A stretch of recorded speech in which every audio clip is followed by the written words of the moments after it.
Sir Lancelot was probably Hungarian. A new theory by historian Stephen Pow has quite possibly resolved one of the most enduring mysteries about one of English literature's favorite figures. I was skeptical at first, but after hearing it out, I'm at this point pretty convinced. So basically, for years, nobody could find an existing precedent for Sir Lancelot in any mythology like they could for most of the Arthurian characters. But this new research offers a lot of evidence that the story emerged as political propaganda promoting the marriage of the Hungarian king Bela III and the French queen Margaret. Lancelot's entry into the Arthurian legend was in the famous version of the story written by Chrétien de Troyes, where he chases after a pagan barbarian to save a kidnapped maiden, Guinevere. The story was written at the same time that Bela and Margaret's marriage was opening up significant cultural and diplomatic exchanges between Hungary and France, and Margaret's sister was Chrétien's patron.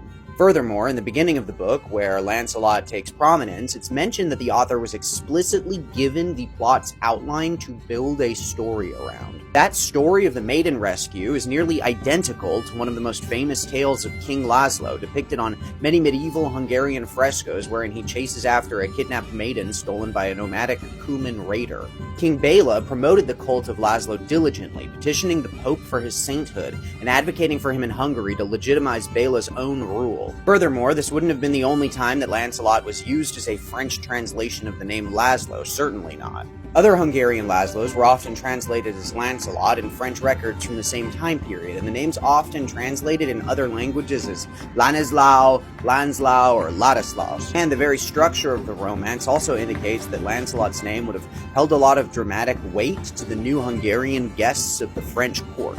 As Lancelot chases the pagan on horseback, he's unnamed, but in a climactic moment of the battle, his name is dramatically revealed, which indicates the name would have been pretty important for the audience of the time.